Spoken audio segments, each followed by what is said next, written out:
So good morning, everyone. Welcome to this AVAC Europe webinar on combination prevention, HIV combination prevention in Europe and Central Asia. Thank you for joining. We have a wonderful lineup of speakers today from our colleagues from AVAC.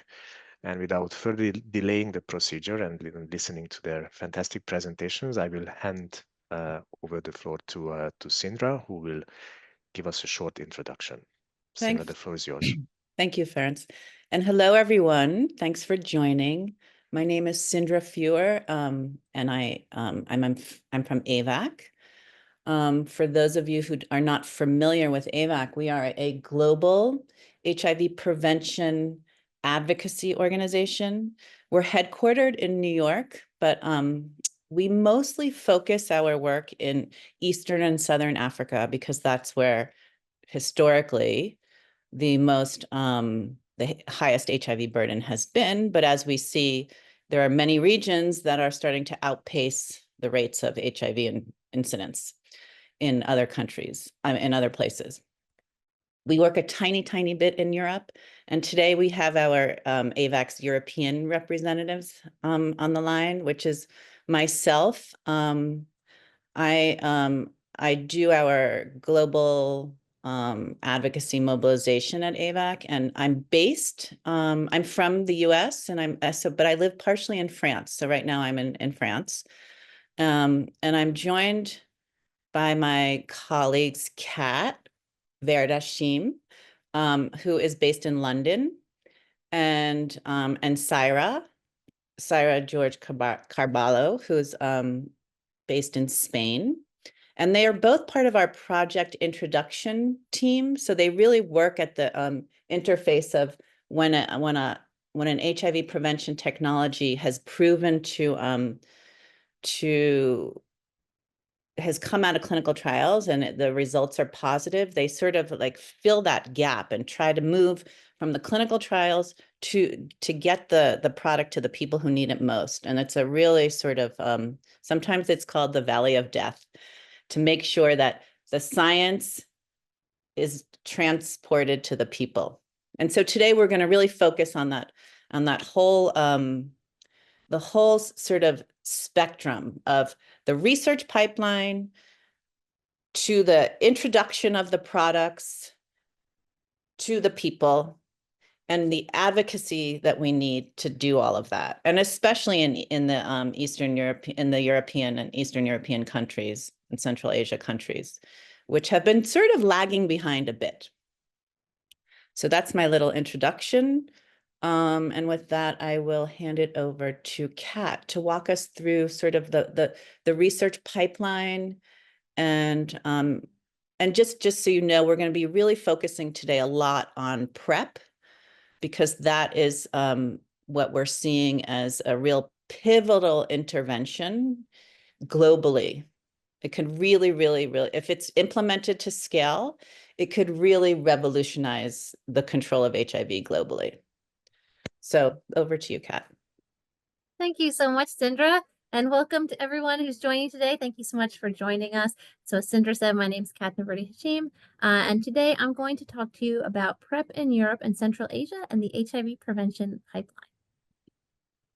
So a quick overview of what I'll be covering today.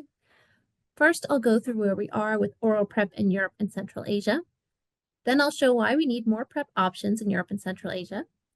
I'll show you what other PrEP options are currently available outside of Europe and Central Asia, looking at injectable cabotegravir for PrEP and the dapivirine vaginal ring. And then we'll have a look at what's in the pipeline, focusing on injectable lenacapavir for PrEP, the dual prevention pill, and MK-8527. So, where are we with oral PrEP in Europe and Central Asia today? This graph shows cumulative PrEP initiations by region from the inception of oral PrEP in 2012 to September 2024. This data comes from AVAC's Global PrEP Tracker, which I've linked to on the slide, and I will also just quickly put here in the chat. Data.prepwatch.org. There are a few caveats I want to make about this data before we go through it. Firstly, this data refers to initiations, meaning anytime someone starts a course of PrEP.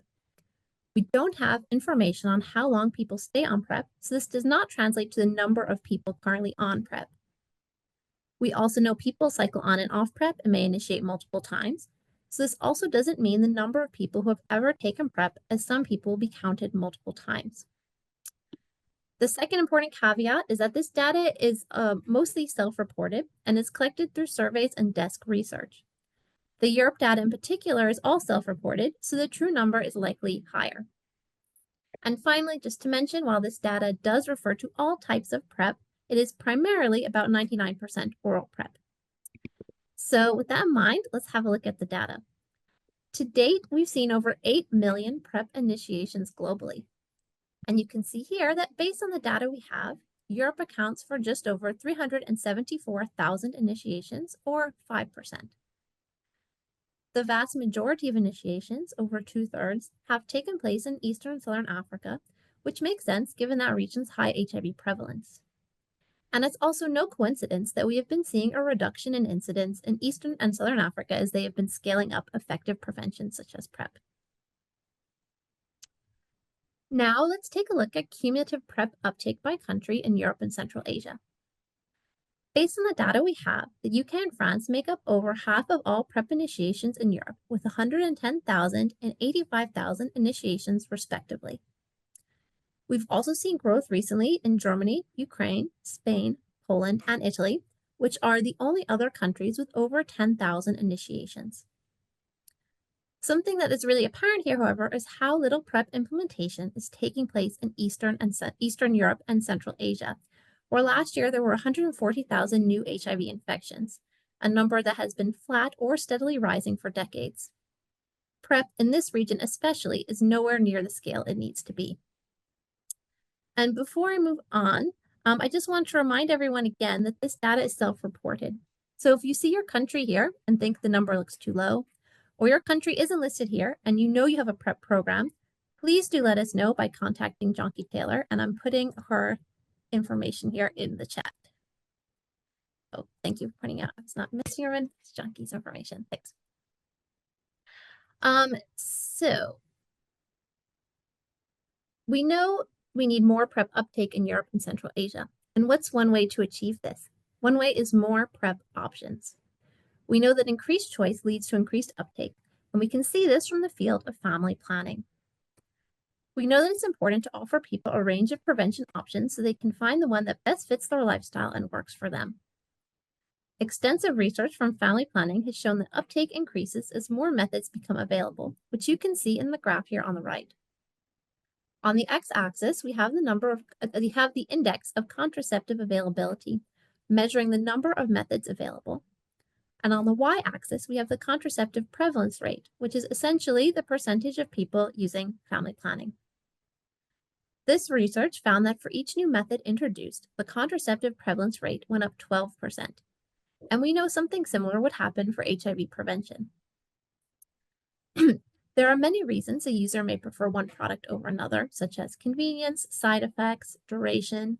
They may prefer a user-controlled or provider-administered method.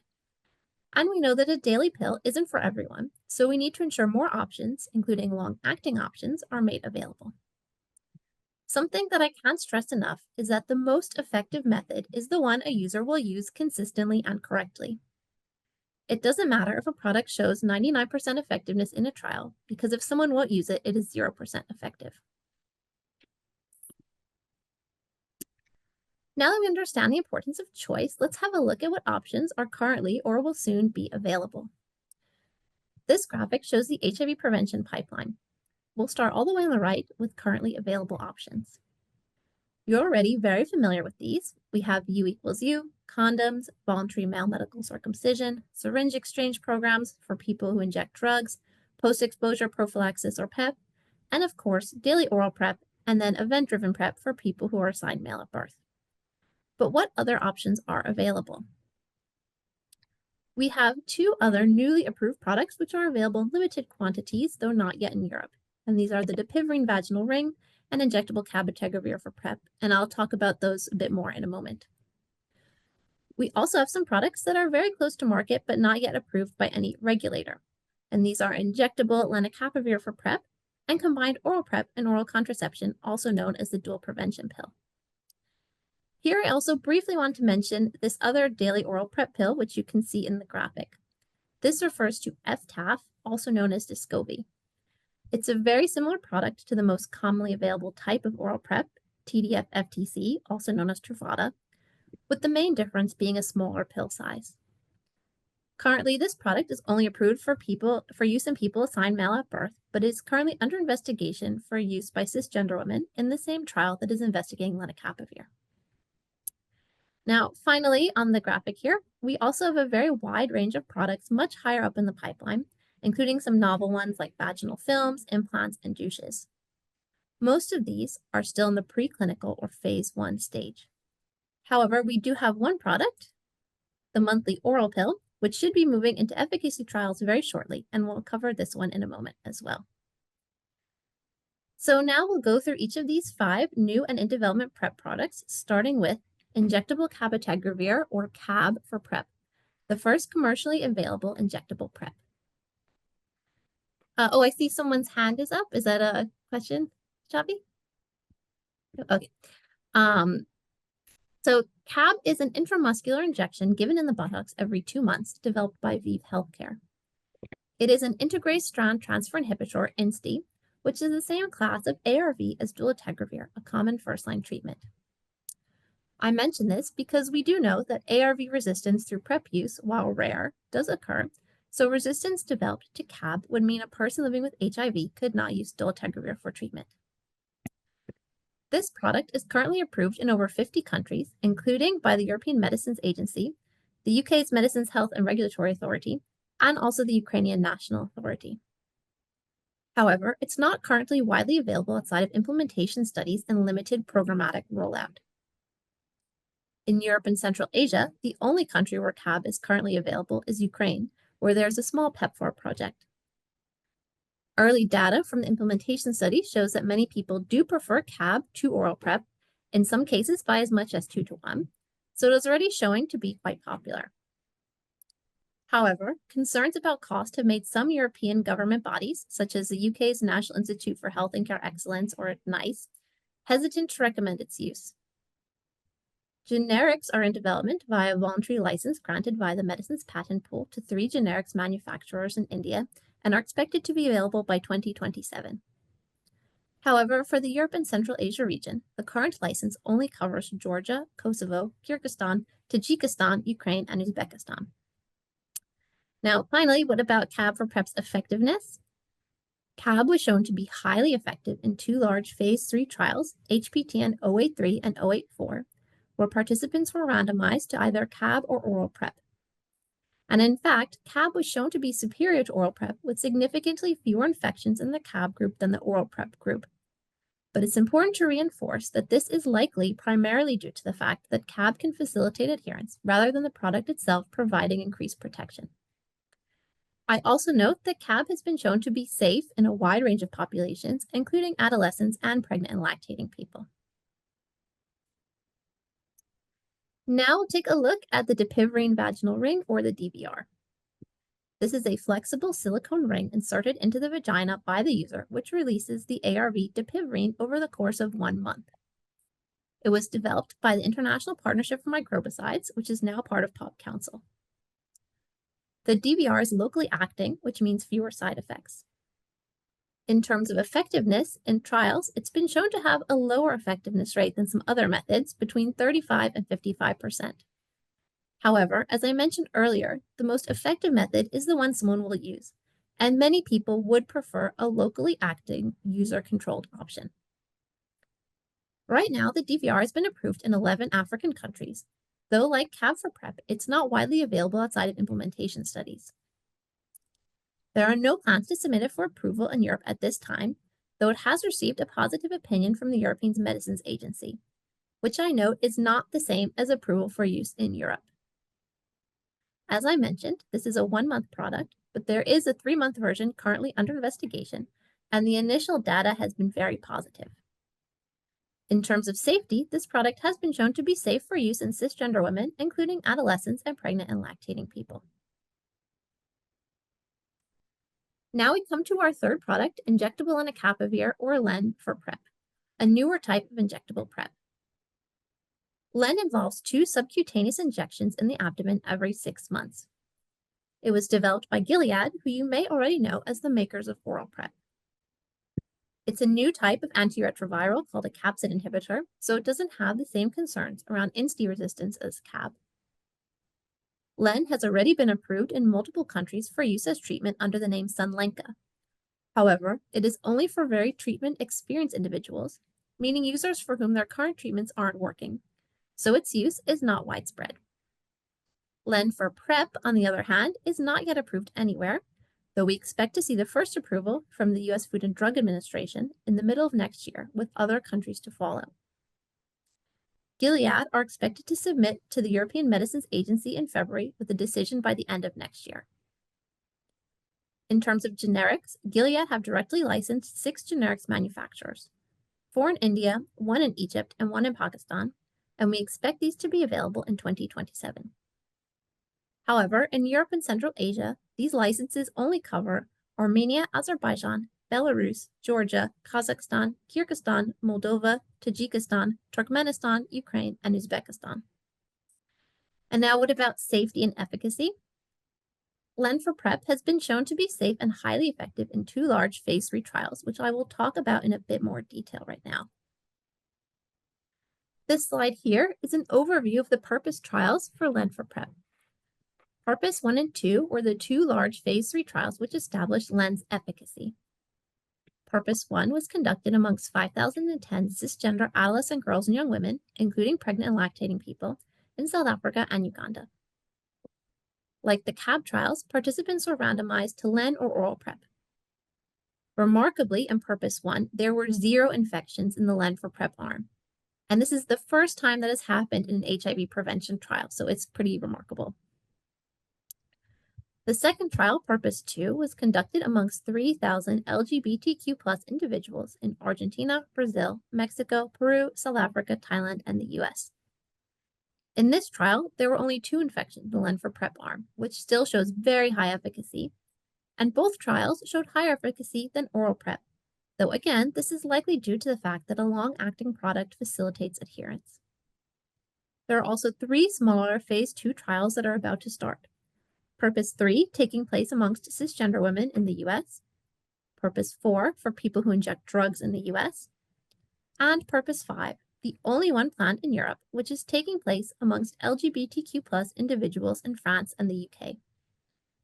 This trial will primarily look at adherence, meaning whether people come back for their injections. Now moving on to the 4th product, we have the dual prevention pill, or the DPP, a daily oral pill that prevents both HIV and pregnancy. The DPP is a co-formulated tablet combining oral PrEP with oral contraception, developed by Viatris.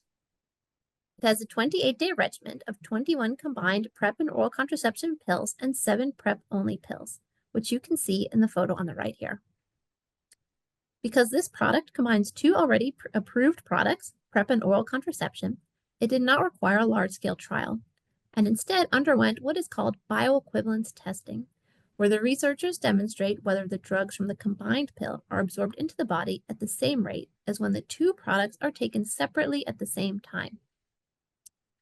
Bioequivalence was demonstrated this past summer, which means Viatris can now proceed with applying for approval, which we expect to see by the end of next year.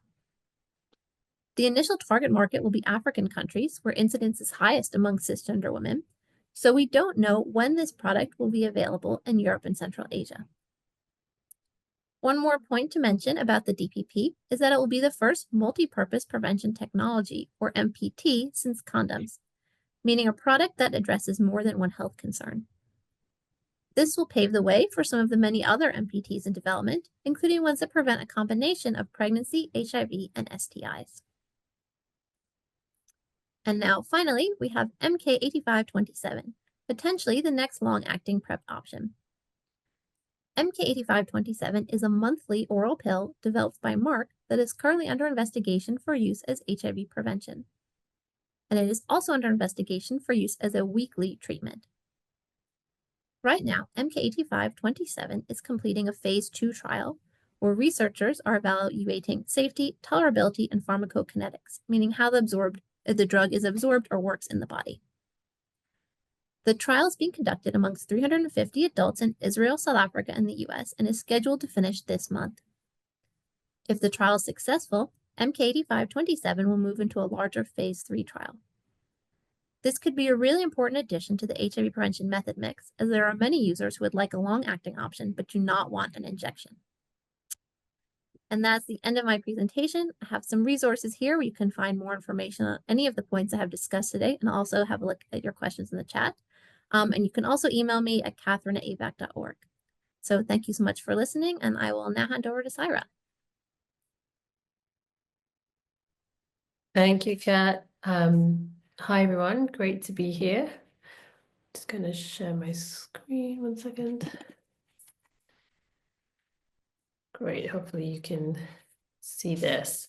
Yeah, so really great to be here. My name is Saira George Carballo. As Cindra said at the start of the meeting, I'm a senior program manager at AVAC. And I'd like to talk a little bit around access and implementation for the PrEP products that Kat has highlighted for us, and also how we can do better than we've done before in terms of access. And before I get into it, I think maybe I will just scene set a little bit access-wise in PrEP and kind of where we've been historically. Many of you would have an idea of that, but it'd be good to just recap before we cover the current status. As of 2023, we have 3.5 million people on PrEP, which Kat mentioned. And that's a huge success as compared to 2017, for example, when I think it was around 200,000 people taking daily oral PrEP. So it's obviously a huge increase.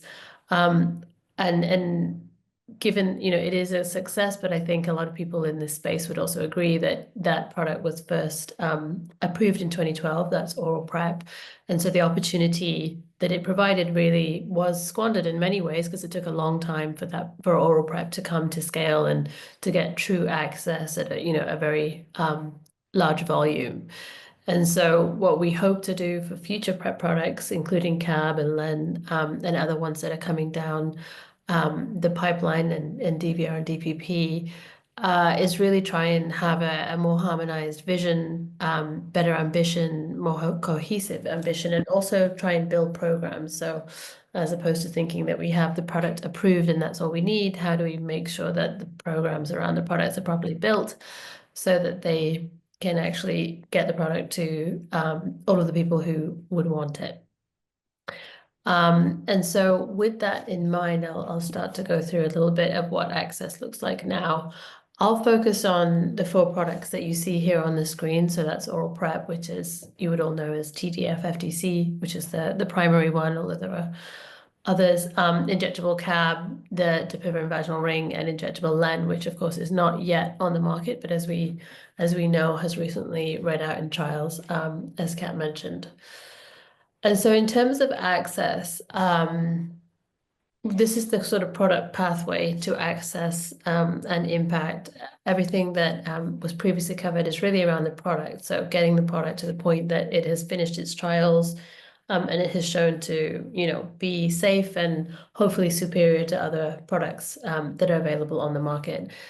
And then we would go into regulatory approval and normative guidance that we see here in the maroon chevron. Then planning and budgeting, which is really around procurement, and in this space that is primarily global procurement, so Global Fund, PEPFAR, but for Europe, obviously that is the individual national governments that we're doing that. Delivery and supply chain would be how that product is distributed and set up for programmatic use within the countries. And then, of course, we have individual uptake and continued use. So how do we understand preferences, make sure they're using the product consistently, coming back for additional doses, etc. And across this whole spectrum of pathway to access, we have, of course, stakeholder engagement across all groups, civil society, donors, procurers, users, and research also across the full spectrum. So kind of this whole picture is how we get optimal access. And this shows us where we have been in terms of access for the last few years and the last few products. So we start with oral PrEP, so the top line here. Basically, I'll walk you through how this works. So we see that we had efficacy results for oral TDF-FTC in 2010. And if we sort of look big picture, we see that essentially we have reached scale, that is large volumes being distributed in many countries for many different types of populations who warrant it. It's taken about 10 years for us to get to that point. So it came out in results came out in 2010, and scale was achieved 10 years later in 2020. So the idea is how we can do better in terms of speeding this and compressing this, so that we can get the product to people in a quicker way. And in between here, what you'll see is the green is first African regulatory approval. The pink is WHO recommendations are in place. Yellow is there is a first demonstration project. And purple is that we have generic access in low and middle income countries, specifically, but hopefully elsewhere in the world as well. So as I said, how do we improve speed, scale, equity compared to what we have done for oral PrEP for future products? And so we get a bit of a picture in terms of how we are doing for DVR and injectable CAB. DVR results came out in 2016. And generics are still only expected 10 years later, which I think all would agree is still slower than we would like. For injectable CAB, we are already seeing that is happening a little bit quicker. We're hoping that generics and the full sort of projection and anticipation for timelines for generic CAB is 7 years after the first efficacy results. So 2027 is the expectation that they would hopefully be in market. And some of the markers here have moved quicker than previous products, which is great. But I think one of the things that really allows us for PrEP to achieve scale is having generics on the market. And so a lot of people are looking to this purple marker generics. How can we move that further forward and towards the efficacy results timeline? And as I said, we have the product, but then we have to understand and balance against that all of the clinical sort of parameters around it. So dosing, duration, side effect profile, whether the product is systemic, whether it's topical, how you deliver the product, the cost that's associated, provider training, and one really important thing here at the bottom in the middle, demand creation. Of course, we know people want in concept the product, but how do we actually ensure that demand is set up and created prior to the product coming to the market so that as soon as it's available in country, it is being procured and people are getting access to it, rather than there being a lag between approval and then people actually being able to access it. And then here on the right-hand side, we have sort of everything user-based. So how do we optimize for user preference, burden, the ability to be discreet for use if that is needed, all such things. And that all of that helps to build a program around the product and improve access. One thing to flag, and I think, as Kat said, it is a really exciting time with Len, because it has sort of achieved things in trial results that we haven't seen before, but it's important to keep in mind just because the drug itself has, sort of proven to be better clinically than others. It isn't a miracle drug. We can't solve anything just in a vacuum. It has to be put into the right system for it to actually hopefully perform the miracles that we hope it can and should. So with that, let me show you a little bit around the pricing of PrEP products. I will say what I'm showing here are the prices for these products, sort of non-profit prices. But a lot of the messaging and sort of system around these prices is applicable also to Europe. So that's why I'm sort of focusing there and not going on a country by country basis. You'll see that oral PrEP, the sort of blue purple, is around $40 per person per year. The current pricing for the DVR is around $150, $160 per year. And CAB is $180 right now. It will go down to $160 as of January 2025, so a little bit decrease. And that makes DVR and CAB basically on par in terms of pricing. The price also means sort of a few different things depending on terminology, and people also use some of these terms interchangeably, which is why we wanted to flag this on screen and just highlight what some of the differences are, particularly when it comes to Europe, where we know that there is the cost effectiveness ratings, and price, is one number, but it can be translated in so many different ways depending on the country. And so price, we know, cost of goods, we know that is the cost it takes to make the product. Cost effectiveness, as you hopefully would all know, is really the ratio that puts the product's cost and outcome into relative terms, and really allows us to somewhat compare interventions, whether or not that is correct. That is how a lot of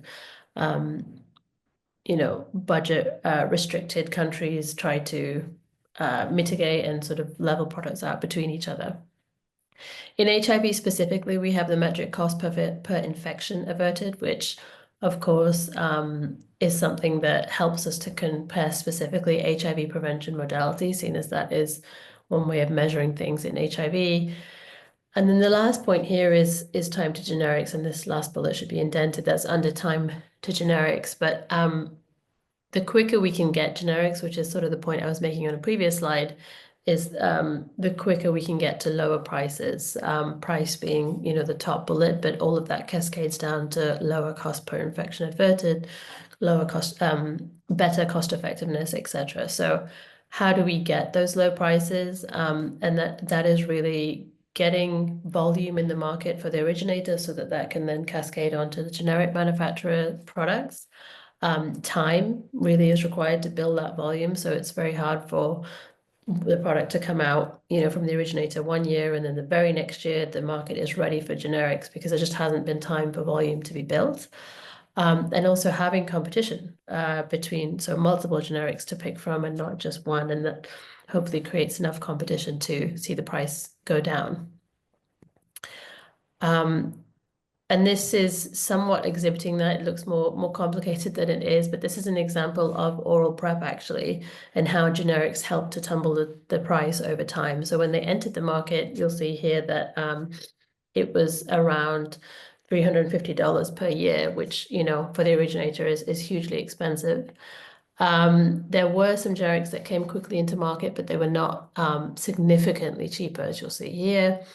And then between 2007 and 2020, so a 13-year time period, the price decreased by around 12% as more and more generics entered the market. And so by 2020, TDF FTC, the price was down by around 80% versus the price it had come in at 2007. So it's just a way to exhibit that generics coming to market are absolutely key for access, because it is often the case that originator products and companies do not decrease the price to the extent that's needed for real volume to build in the market. The next couple of slides are generics timelines for CAB and for LEN. They're complicated, so I won't get deeply into them, but really just wanted to exhibit the point that for CAB, and this is a slide and a set of timelines that we have sort of agreed and mutually understood between a lot of different stakeholders. So this is sort of very well accepted timelines. It will take about 7 years for generics to enter the market for CAB, as I said on a previous slide. That is with all of the different steps that we see here, API development, prototype development, bioequivalence, dossier submission, etc. So it takes about 7 years for CAB. Hopefully we will have them in the market by 2027. And this is a similar timeline, actually comparing the timelines for generics for CAB and LEN, the takeaway being that here, orange is LEN, blue is CAB. And you'll see that hopefully we will have generics for LEN 3 years after efficacy results came out, compared to the 7 years for CAB. So that is still very hopeful speculation at this point, but based on what we have seen thus far from Gilead and from discussions with other stakeholders, that does look likely. Of course, anything could happen at any point within the manufacturing timeline to stop that or delay that, but that is the hope.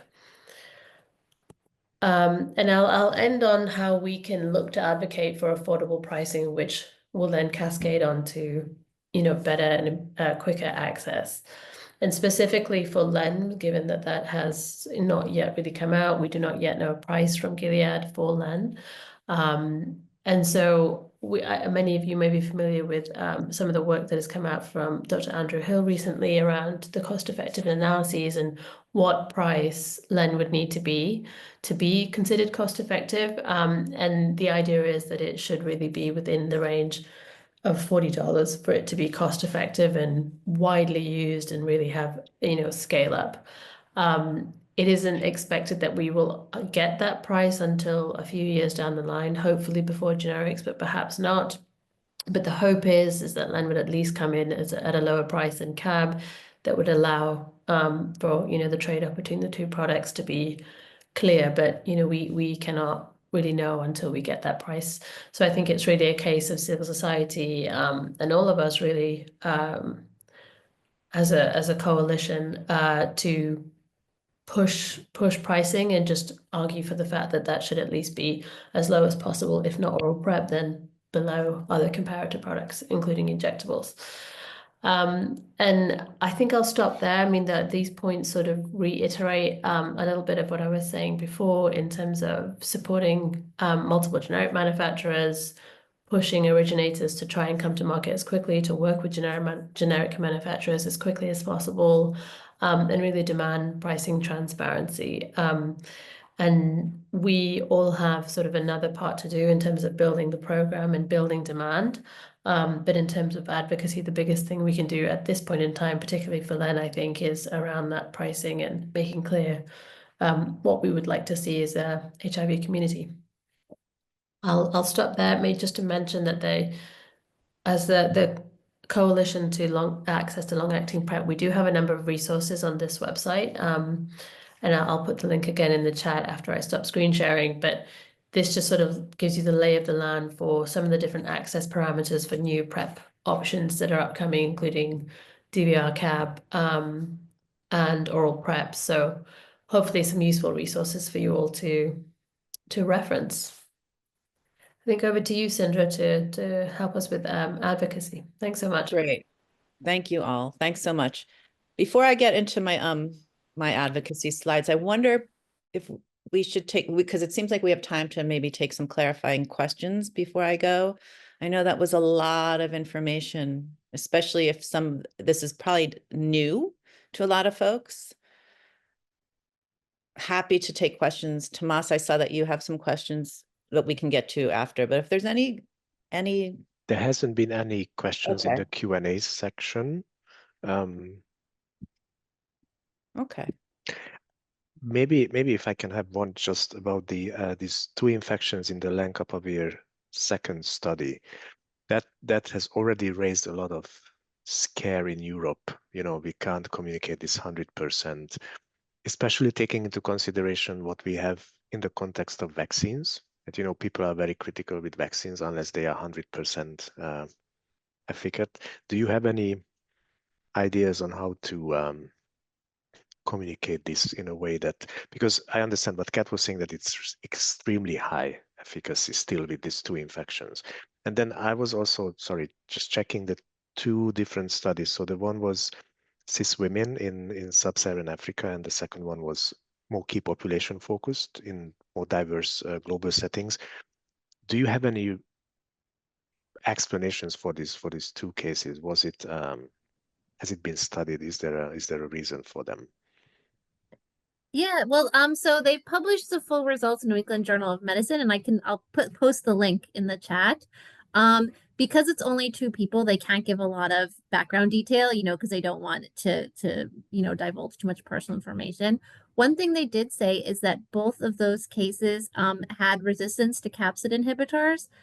So that could be something related to it.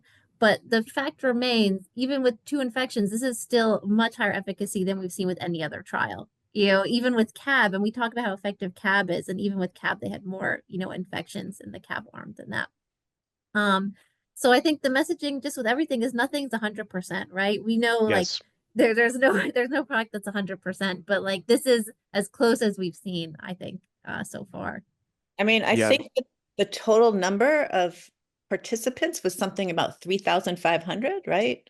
And it's in that arm, in the LGBTQ purpose 2, it was 3,000 participants. Okay, and then so in that study, so it was 2 infections out of 3,500. I mean, that's nothing to be afraid of.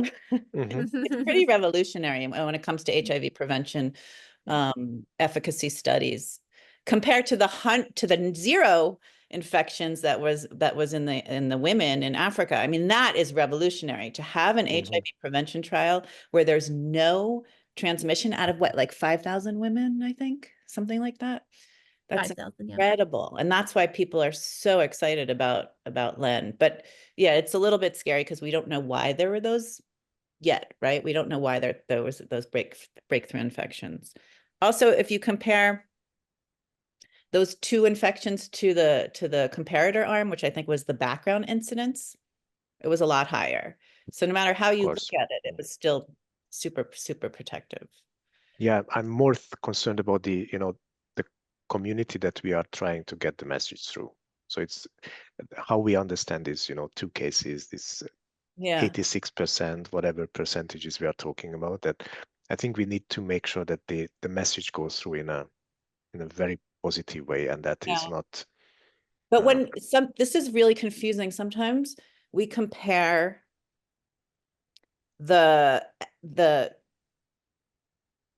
you say 86%, we say it's 86% more protective than oral PrEP. It's confusing because it's almost if you're not if you can say it another way, it's almost 100%. Yes.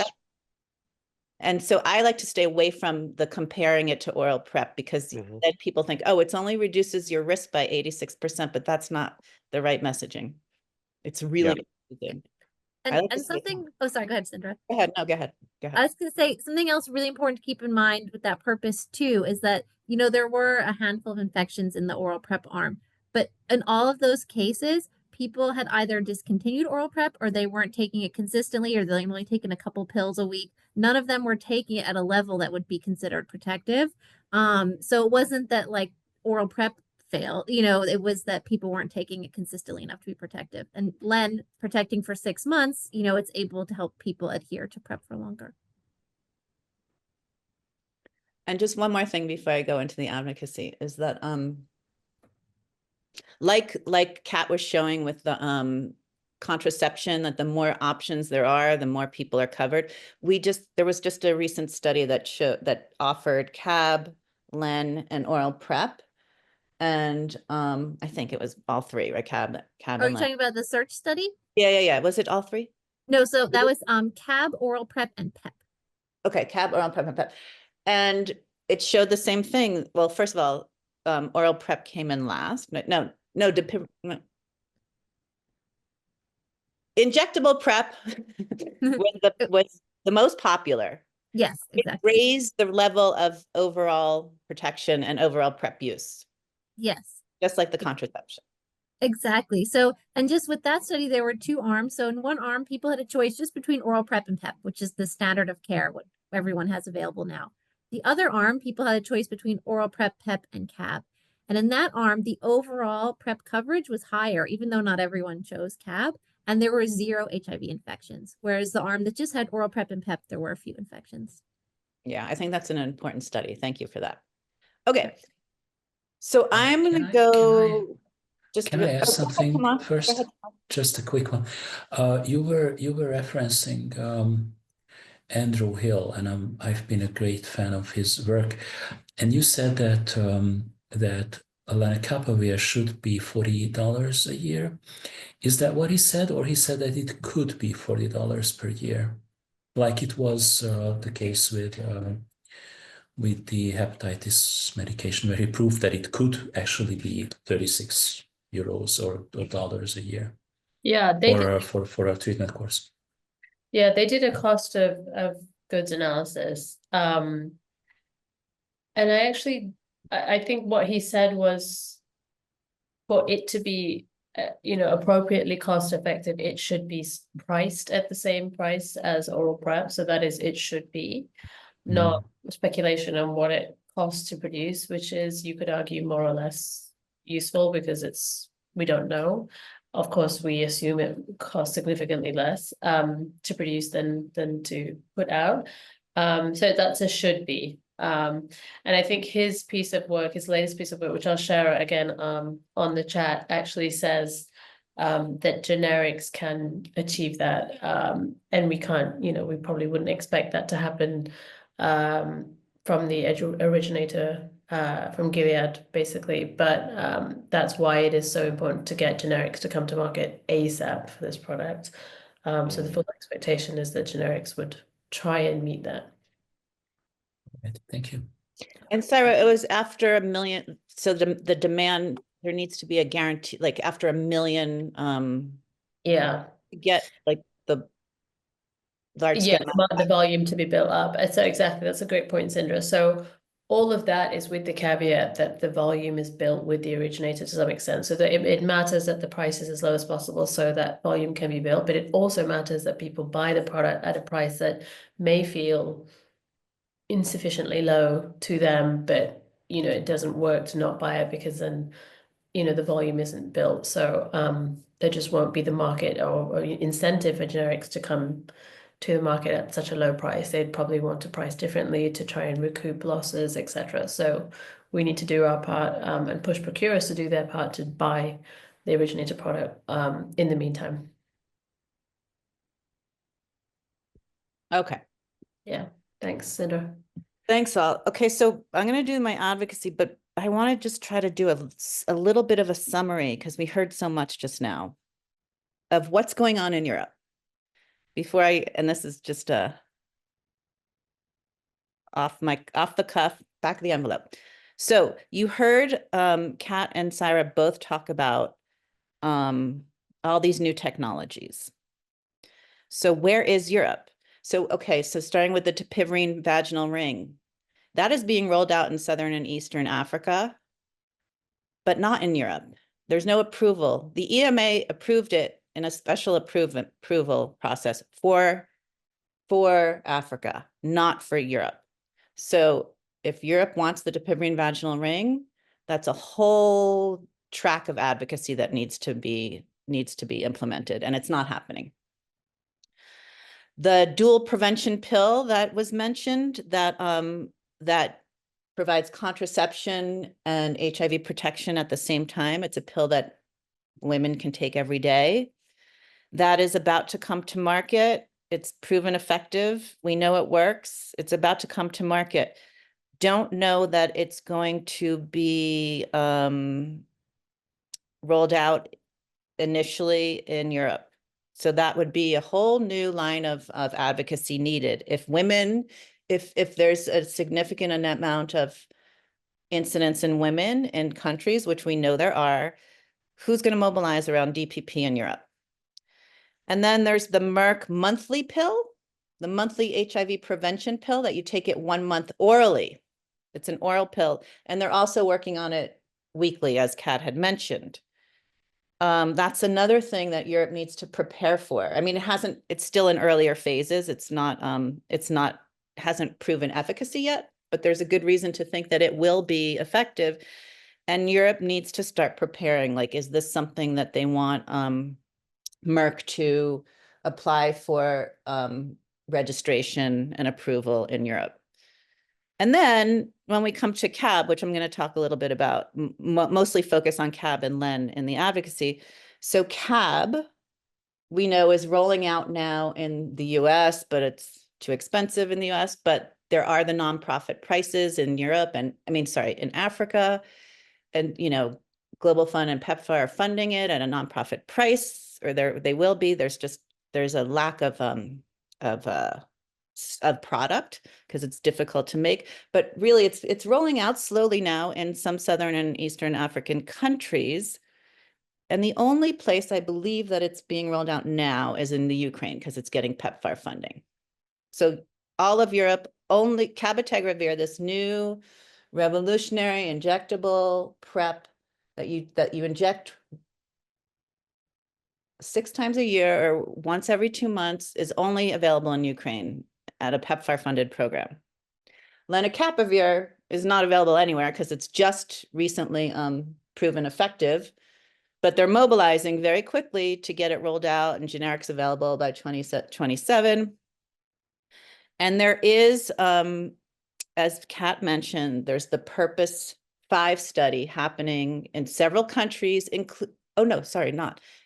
Purpose 5 is happening in Europe only. It's in the UK and in France.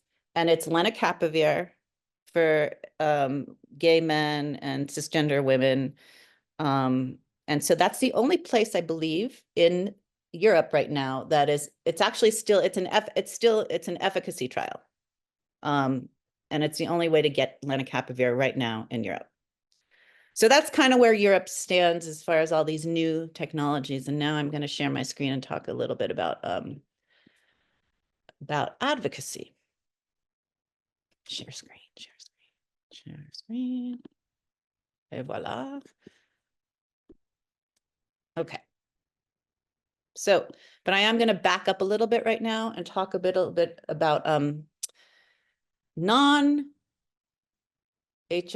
well, let me talk about research advocacy, which is always a sort of nebulous area. How do you advocate for research? It's a lot different than advocating for a technology that exists and that you want to get it, you want to get it to the people. So I'm going to back up. Kat showed a little bit about what's going on. There's other products besides ARV-based products, and those are, as you know, vaccines.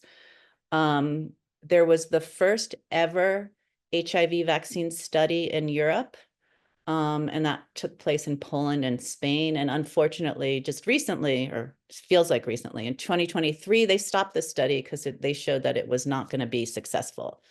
So that's a big bummer. But it was happening here in Europe. And then there's the antibody-related research, which also took place in Europe and Switzerland. And this was actually a really cool thing. It's happening. This research is ongoing. It's for those of you who don't know, it's these engineered antibodies, and they're infused into people. It's an infusion. I believe it's once every 2 months. Could be wrong about that. For people to protect them against HIV. So it's not really a vaccine and it's not really PrEP. It's infusions of these antibodies. And it actually showed that it could work. So we have a proof of concept that it can work. However, they only use this one antibody, which VRC01, and the antibody needs to match the viral strain that the person is exposed to. So it's still in research. They're looking at combination antibodies research, but I don't believe that it's actually ongoing yet in these other trials or necessarily in Europe yet. And then, as I had mentioned, we also have in Europe, in France and UK, we have the Gilead's Purpose trial looking at injectable PrEP. Now we know from Purpose 1 and Purpose 2 that it works, right? We talked about that extensively. These were the revolutionary studies, but we still need to see, for some reason, France and UK, I think, want to see it in their own populations before the EMA will approve it. So this is something that that is happening on this continent. And research advocacy, how do we as advocates, or how do you as advocates get involved in the research that's happening, or that you want to see that's not happening, that you want to see happen? So AVAC recently put out its first People's Research Agenda, and I highly recommend that you look at it. It shows how, as individuals, you can get involved in the research process, especially in your own countries. When I talk about advocacy, I really am talking about national level advocacy, because that's where a lot of the decisions get made. Just going to focus here. With less or limited resources coming in for research, the stakes for decisions about which products to develop and eventually deliver become even higher for funders, community, policymakers, and governments. So you as advocates and civil society have a say, or should have a say, in what gets researched and how the money gets spent. And it's really, really up to you to get involved in these processes. And it's also up to the researchers and the funders to make sure that they implement good participatory practice guidelines. And this is something that AVAC made with UNAIDS. And it ensures that any research going forward is done in collaboration with communities. They're guidelines that should be followed. They're not binding, but they need to be followed. And mostly HIV prevention studies are following these guidelines now. And so whenever there's a study being implemented, they look to collaborate with researchers. I'm sorry, with civil society, with advocates like yourself. And recently UNAIDS put out ethical considerations in HIV prevention trials, which really mandate that there be community, civil society engagement from conception of research all the way to the end. So these are some ways that you could get involved in research. So now I'm gonna go back to the PrEP implementation and the real advocacy for moving these products forward. So what's the goal with ARV-based prevention? And when PrEP is another word for ARV-based prevention, right? Because PrEP is using ARVs for prevention, and that could be oral, long-acting injectables, the dapivirine vaginal ring. These are all ARV-based preventions, or PrEP. So what's the goal? The goal is to have, so that there's a choice, that people who need it most have a choice of something that's easy to use, it's highly effective, it's low cost, it's hopefully covered by insurance, so you don't even have to pay for it, including migrants who might not have documentation. We know that migrants are some of the highest incidents in Europe, and that all of these are available in a community setting, hopefully by the same KPs that are in need to begin with. If we try to roll out these new technologies like long-acting injectables and do nothing except for just unload them, it's going to perpetuate inequalities, the same inequalities that we're seeing in oral PrEP in Europe. For example, women in Europe getting PrEP is almost unheard about. And so we really need robust PrEP programs that, and we need advocacy around these robust PrEP programs. We need a new call to action, because unfortunately, Europe is falling behind. If you look at even Eastern and Southern Africa, Europe has really sort of fallen behind. And a lot of it is because of the status of middle income country, and a lot of it's political will. So for Eastern European and Central Asian countries that are not yet implementing oral PrEP, that are very, very, very late to the game, what can we do as civil society? Well, we need to build networks of advocacy. And I really, again, want to stress working on the national level within your own countries. You want to engage your ministries of health and all the decision makers, whether it's the ministries of finance, ministries of health, and really emphasize the benefits to health, the benefits of HIV prevention to begin with, and averting new infections, and the cost benefits of doing this.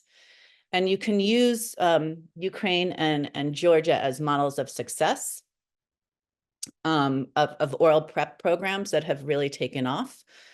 You could also engage UNAIDS and WHO on the country level to encourage governments to start implementing oral PrEP, and also their priorities. They're recommending these, and they could get engaged to guide countries.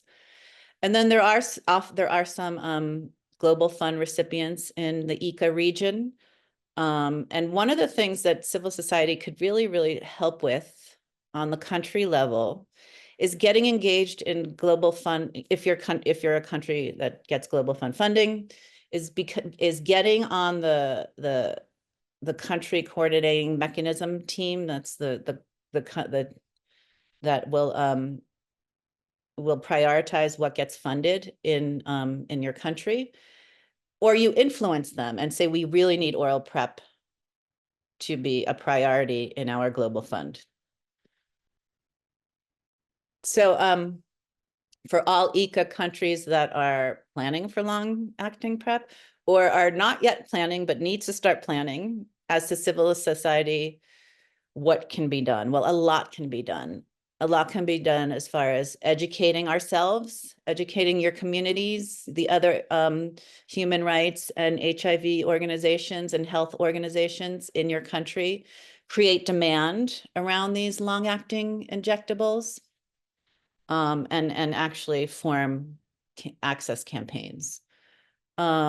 Make sure that your national, it's a little weird in Europe. It's hard for me to follow. There's the EMA and then there's national level, but understand your regulatory processes. Do you need national level regulatory approval for these long-acting injectables?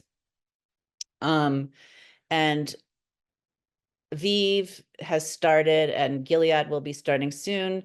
A lot of these approvals are, a lot of these companies are registering for approval in your countries. Make sure that your country, your governments are inviting these and are open to regulatory approval. Make sure that they're creating their own guidance. They can follow WHO and UNAIDS guidance, but make sure that there's guidance for how to implement long-acting injectable. And also finance. Finance is a big deal. Often this is why these programs get rejected, because they're seen as too expensive. Well, we know that there will be generic competition coming in, hopefully 2027. But we need to prepare for this and not wait till 2027. And then in those countries in ECA that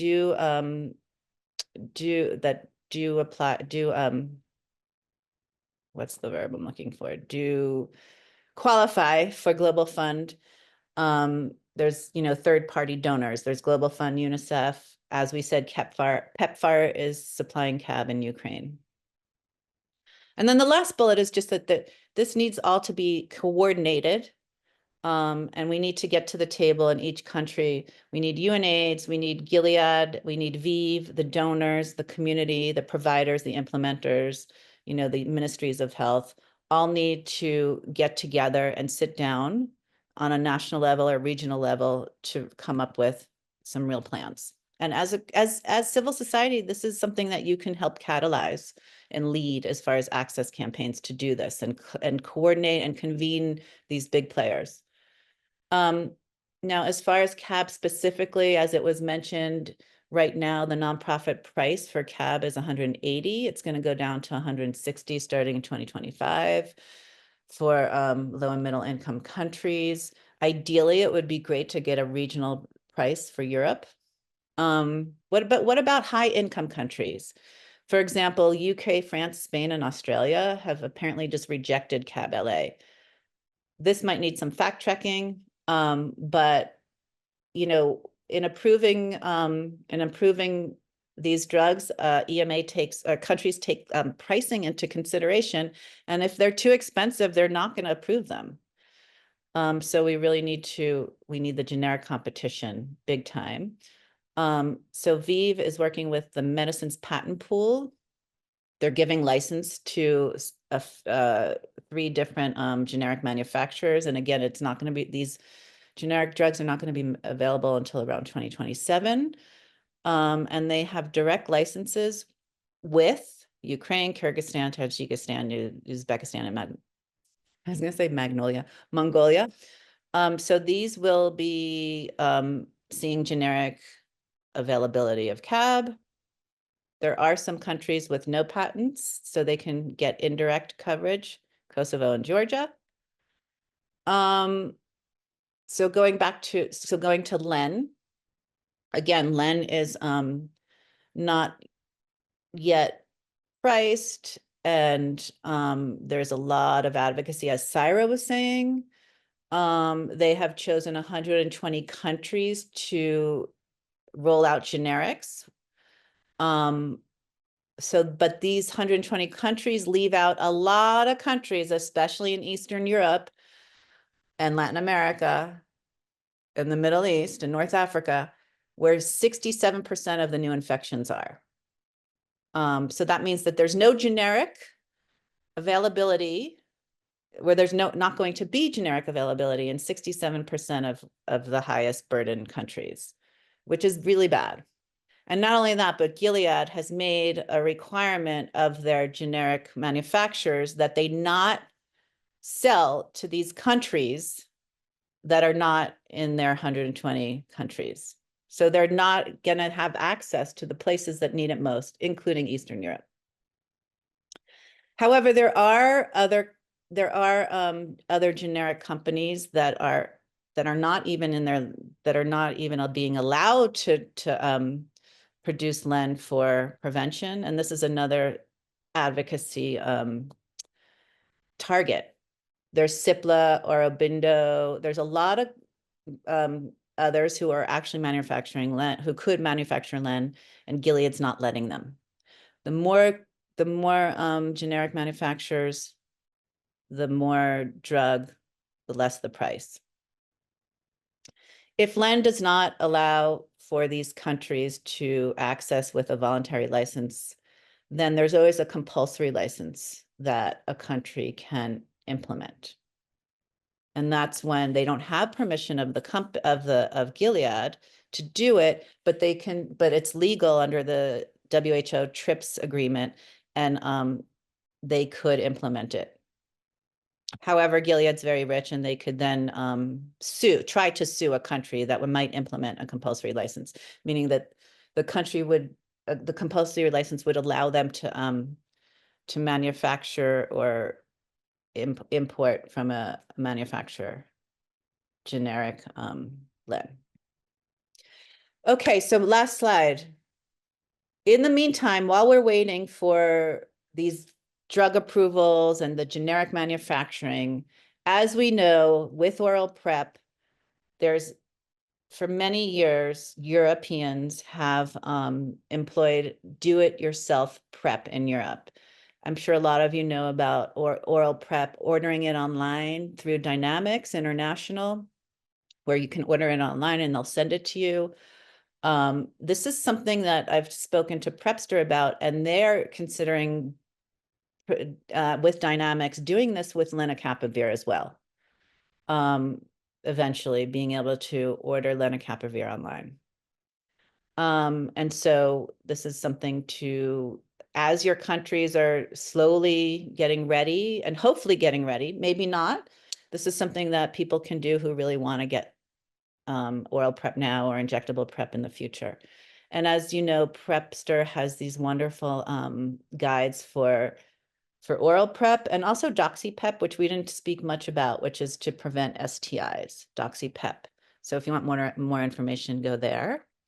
And these are just some of the resources of the how to better advocate for all of these beautiful, revolutionary technologies that really need civil society to lead the process to get these great revolutionary technologies to the people who need them most in Eastern Europe and Central Asia. And I'll stop there.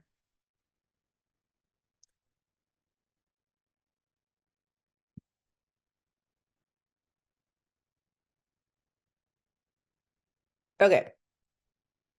Does anyone want to clarify or correct anything that I've misspoken about? Or have questions?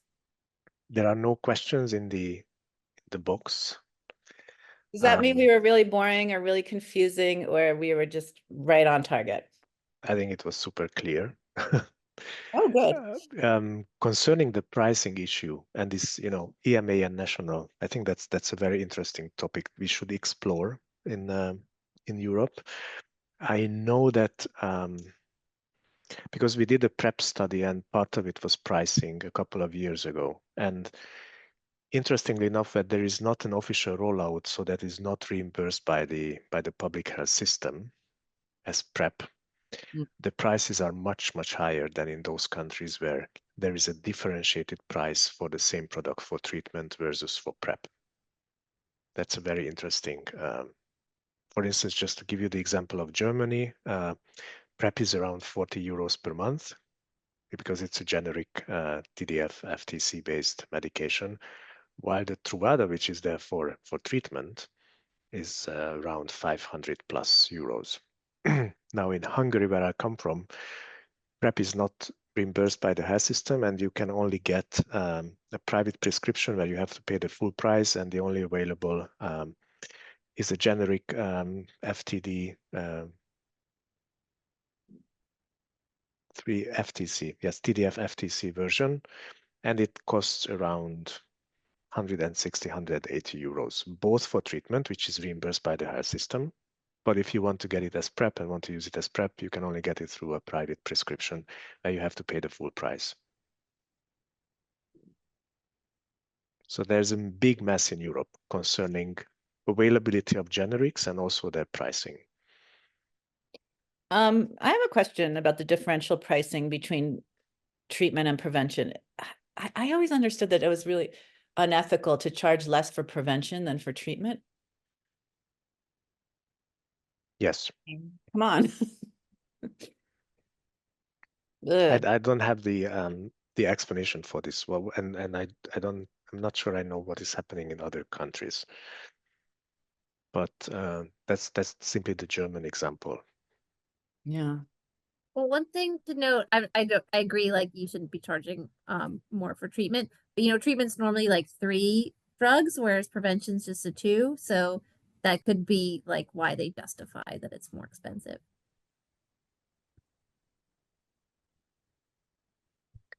There is a question in the Q&A session from Robert from the Czech Republic. It says that, to your knowledge, has there been an effort to initiate a joint procurement of oral PrEP within the EU through the joint procurement agreement?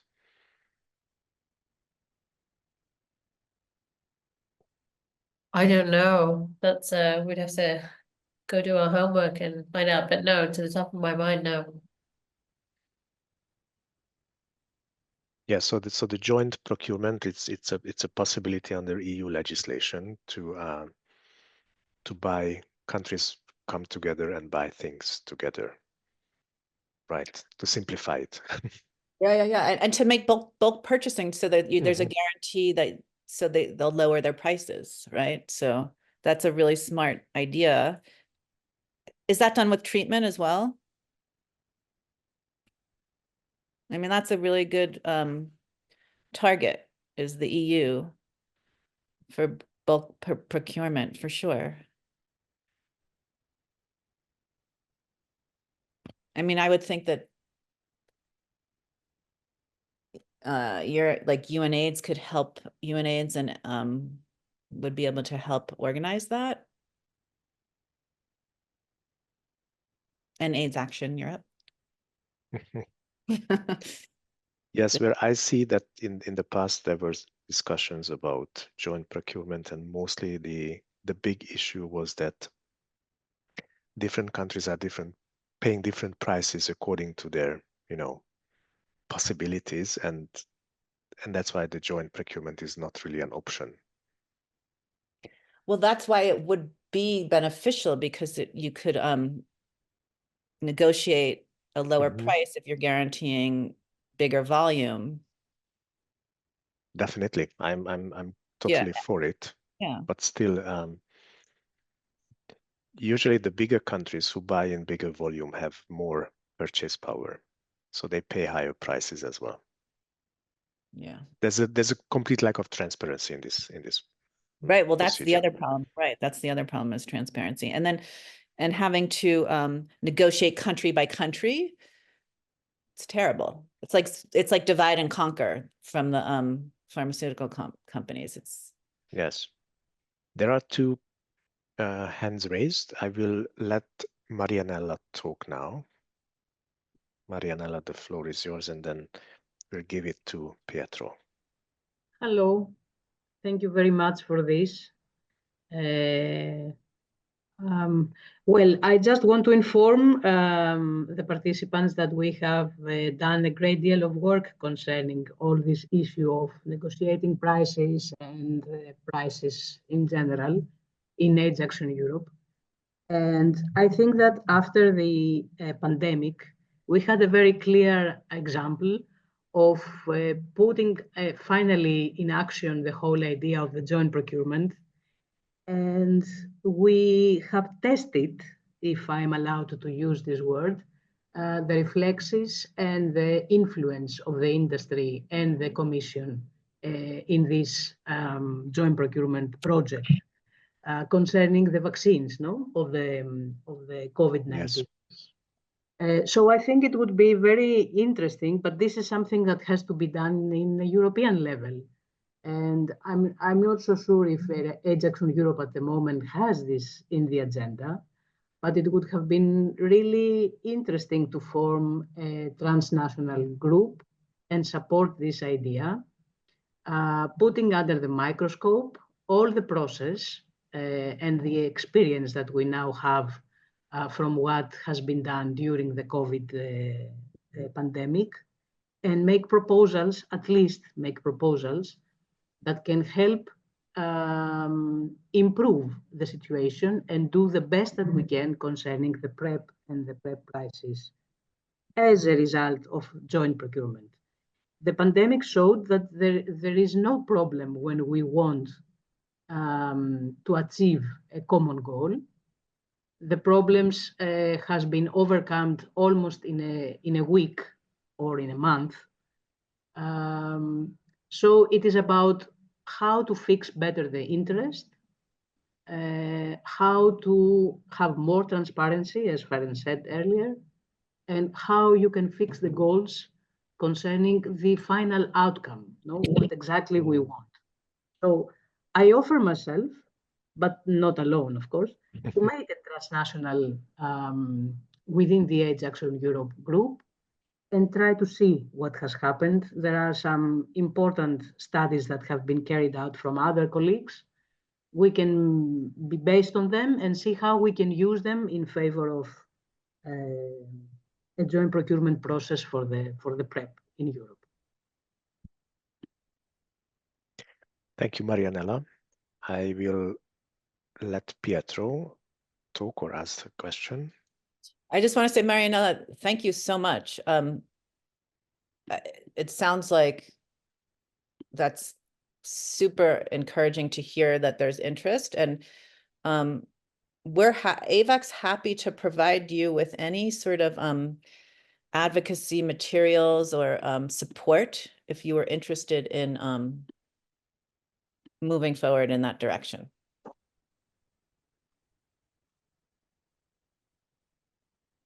Sorry.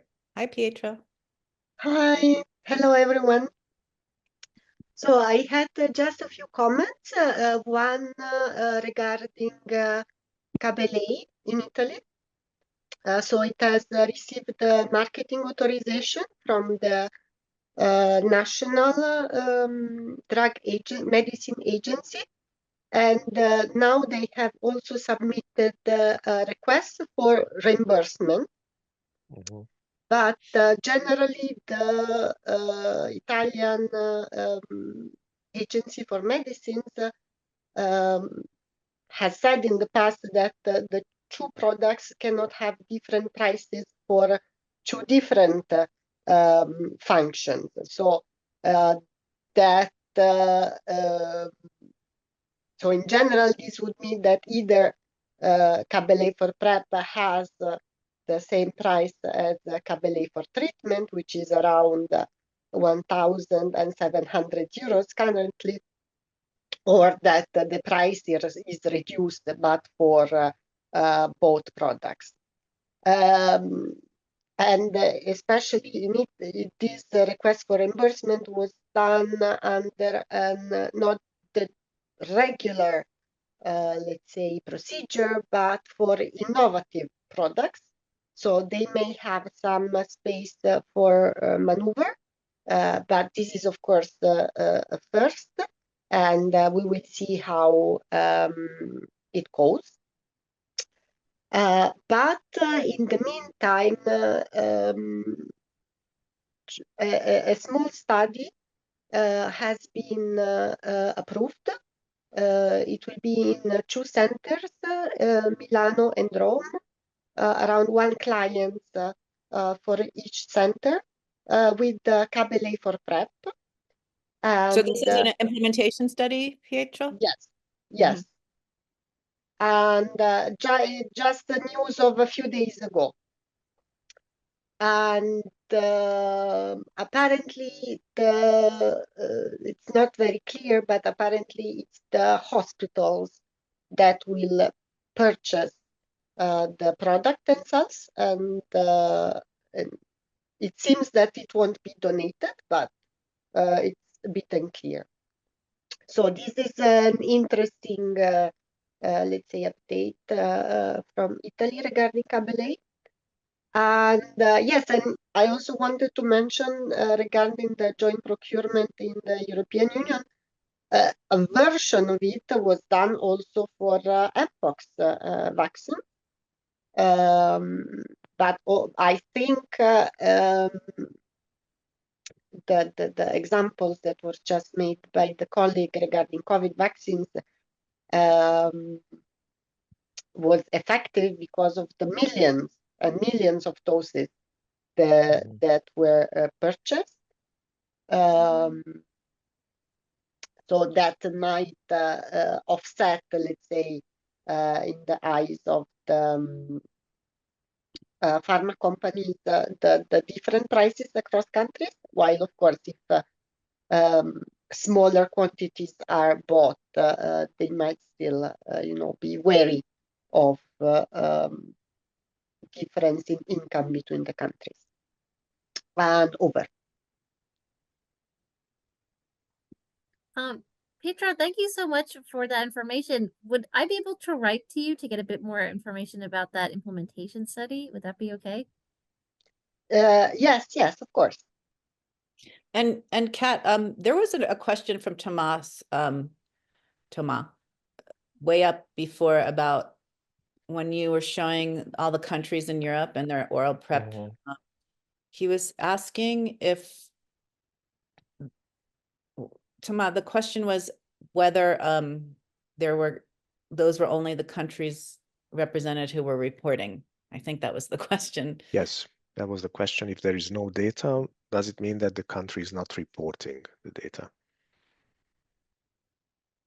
And that is correct. So where we get the data from, just to give a bit more detail, my colleague Donkey sends out a big survey a few times a year, or quarterly, to people that we know are implementing PrEP.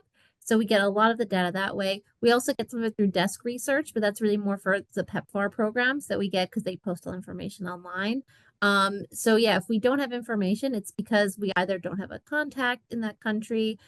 Even we try and get information from the ECDC, but even that, sometimes we have trouble getting the info. So if you have more information on any country that was listed or not listed there, like, you can please do contact us, because we would like the PrEP tracker to be as complete as possible. And then another question from Tomas was that injectables that doctors would be reluctant to prescribe because it's burdensome to prescribe, more burdensome than oral PrEP to prescribe. To prescribe and implement, I think that's also the issue. That why you can prescribe something for 6 months in most countries, the injectable takes a lot of office hours. Well, I know for the lenacapavir, it's subcutaneous, and so eventually they're hoping that it could be self-administered, but for now that's not the case.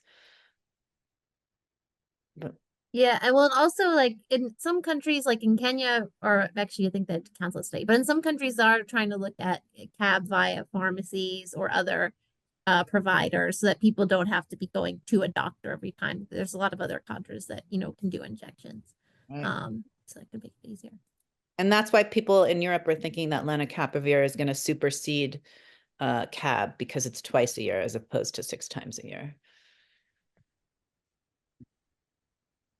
Yeah.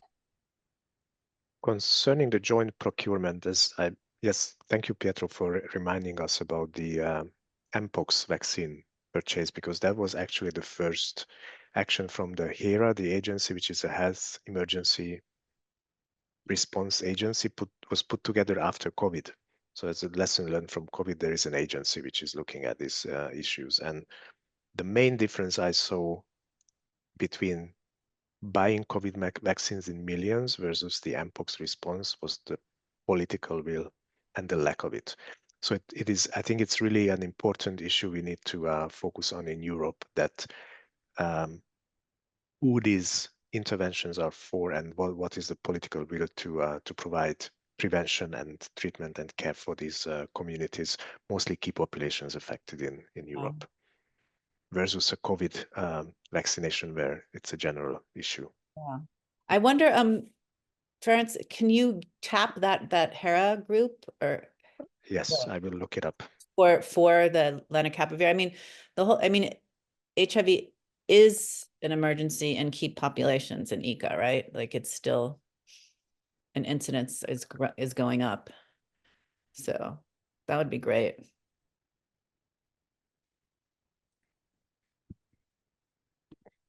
I just put in the link for their authority. It's not an agency. Awesome. Thank you. Health Emergency Preparedness and Response Authority, for sure.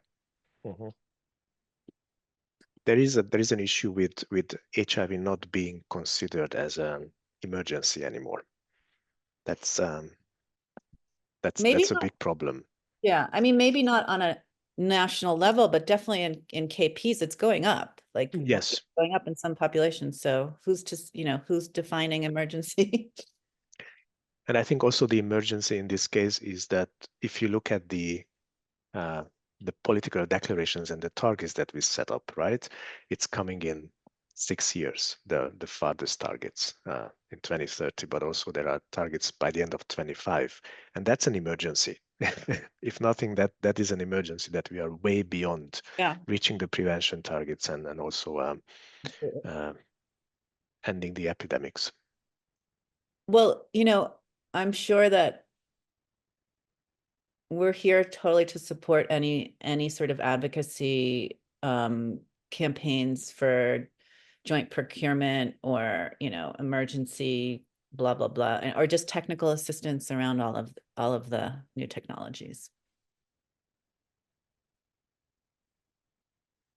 Well, in Europe, you know that there is a new commission and commissioner setting up with a new set of European parliamentarians coming in. So we are testing the waters now with reaching out to these bodies, decision-making bodies, but it's also an opportunity that there is a new set of policymakers that we are dealing with.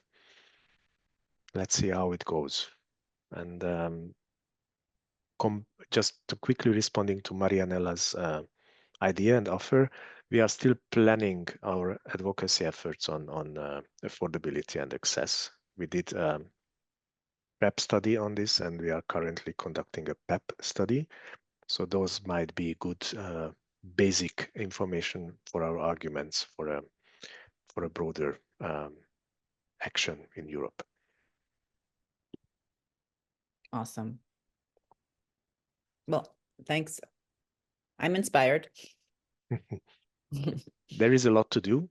Thank you everyone for being part of this webinar, and great thanks goes to the AVAC team for the fantastic presentations. We did a recording that will be available with a small report in the coming weeks, so stay tuned for that as well. And we'll send you our slides. Thank you so much. Thank you. Thanks, everyone. Thank you, everyone. Thanks for organizing. Bye now. Bye. Bye-bye. Thank you.